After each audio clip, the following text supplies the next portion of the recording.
Hello, welcome to easyodds.com. My name is Ross Casey. I'm here with the horse racing extraordinaire, that is Jake Johns, and he's here to talk about the all-weather finals day at Lingfield this coming Friday. Hope everyone has a lovely Easter.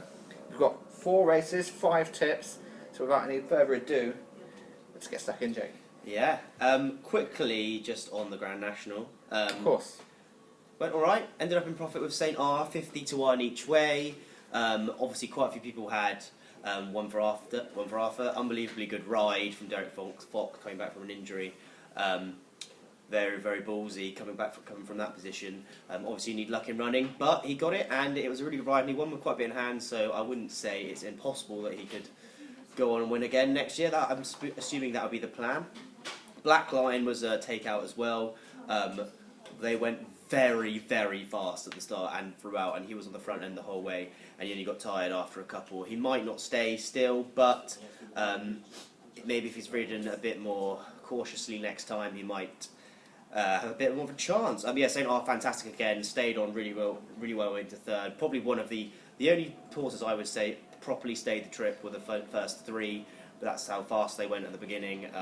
Really good race. I had a lot of people tweet me and stuff saying they actually had the first 3, so well done. Saying that after the race is, I mean, well done. But anyway, all-weather championship, lots and lots of good racing on for a long time now, which is good. I'm struggling a bit with this at the start of the flat season. I'm very much struggling with the start of the flat season. Haven't had very good form for the last week, but you know, it's all going good. I'm just edging profit for the month at the moment. But obviously in my YouTube videos, the profit's mental. So if you just watch these, then you should be doing all right. But yeah, it's the All-Weather Championships final on Friday. Always a really good day. It's going to be absolutely packed. Hopefully it'll be sunny. Good day out. I might go down there actually. I think it's about 25 quid a ticket. Not too bad. Loads of good races. I'm going to go through 4 of the races because I think some of the favourites might win the other ones, quite short prices. But the first race I'm going to be going for is the 210 Marathon Championships. I actually wouldn't give up, this isn't my tip, but I wouldn't give up on winning Story yet. He got beaten by Watersmeet, who's running this as well, who's a little bit shorter in the betting. But the Godolphin horse wasn't beaten last time and Watersmeet interfered him quite badly. And I think they might be able to reverse the form. Natural Scenery is the favourite. Could be anything. Really impressive last time. Won with so much in hand. Beat London Prize as well, who went on to win a Grade 3 over hurdles next time. So that's quite decent form.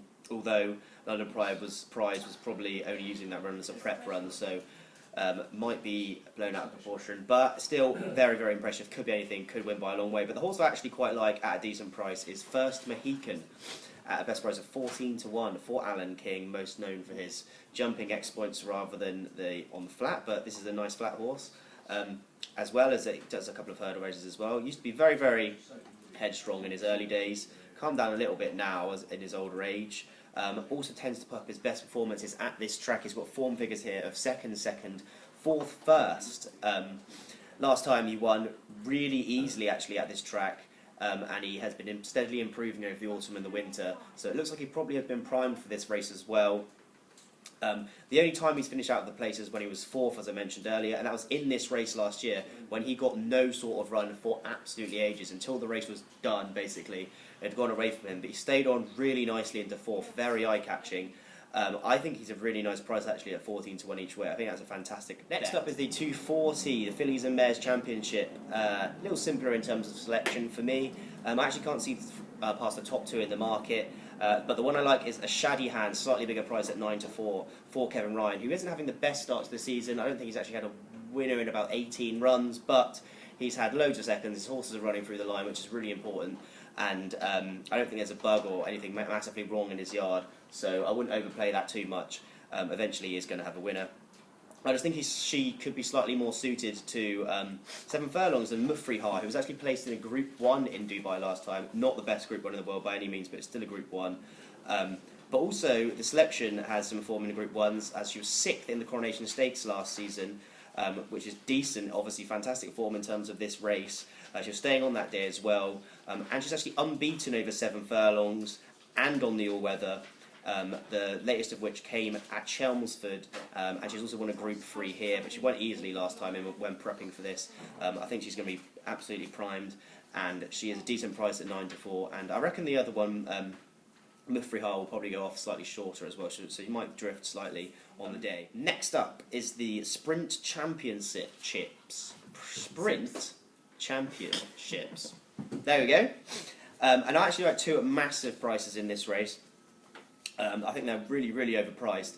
The first is Encore d'Or, best price of 22-1, goes for Sprint King Robert Cowell.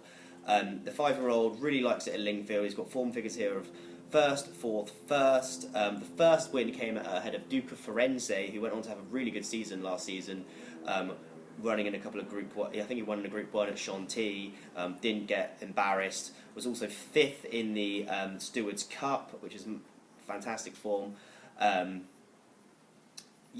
So beating him on the day was really decent. Obviously, he probably wasn't at his best that day, but still interesting. Wasn't giving him very much weight at all either. I think it was only a couple of pounds. And the fourth, it should be noted that the fourth in that run of first, fourth, first, came when absolutely miles off the pace, given way, way, way too much to do. It wasn't the best ride, so you can kind of put a line through that. Stayed on really well as well, so it was kind of eye-catching anyway. And his final win came here on his last run, and it was ahead of Robot Boy and Zach Brown. The race was running a pretty quick time as well. The only concern would be the 6 furlong trip. That's obviously a big concern, but at the prices I'm willing to risk it. And I think it's just worth a bit of a risk at 22-1. That's Encore d'Or, each way at 22-1. And the other one I like is Royal Birth, who is also overpriced at 9-1 for Stuart Williams. It's 2 from 2 at the track, ahead of absolutely loads of Lees last time. Aaron Jones was on board that day, and he's on board again on Friday, and he got a really, really nice run in between 2 horses. I do not know how they gave him that, but he actually won with quite a bit in hand. He didn't get too animated on him. I think he has quite a bit more on the locker than that. He's another one who's mainly raced at 5 furlongs, but I would say that he does get 6. In fact, he has got 6 before. We've seen him run at Ascot in a really valuable 18-horse handicap, and he stayed on through the line that day. That was at 6 furlongs, so hopefully he'll be fine. And 9-1's a nice price as well, and you can get him each way. So, Encore d'Or 22-1 each way, and Royal Birth. Final race I'm going to be doing is the Easter Classic, the feature of the whole thing, I suppose. It's the final race on the card. Some were saying that Battalion's in this, and some were saying that he wasn't put into the race, but he did come from a long way back, and he made a nice move coming into about final 3 furlongs. I just don't think he was good enough that day. The one I like is the winner of that race in the Winter Derby. That's Convey for Sir Michael Stout and Ryan Moore. Currently best price 11-4. Like I said, he won the Winter Derby. I'm pretty hopeful he can repeat that feat. I don't see any reason why he wouldn't be able to. I think 11-4 is a nice price. That will definitely get shorter with Ryan Moore on, already booked to go on. He got gelded before that. Seems to have done the job. And rewatching it, I think he had actually a little bit more in hand than the winning margin suggests. He's probably going to come on for the run. Obviously, Ryan Moore on board is a massive, massive, massive plus. Can't get a better jockey, to be honest.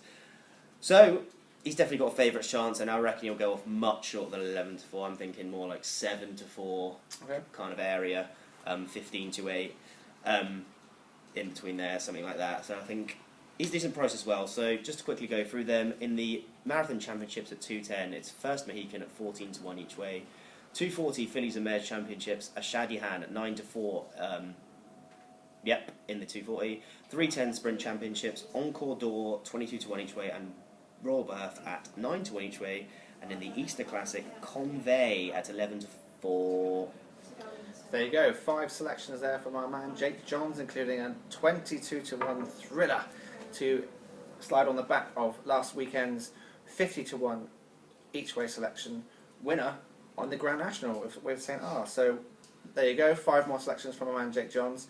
Don't forget to download the app for easyodds.com, because that is the easiest and most impressive way to get hold of your horse racing odds, because you can do so even on the dunny, so that's most important. Thanks very much for watching. Subscribe to our channel, like this video, comment on the video below, especially on our clothes and our haircuts, as you love to do. So thanks very much for watching. I'm Ross Casey, this is Jay Johns. Bye bye.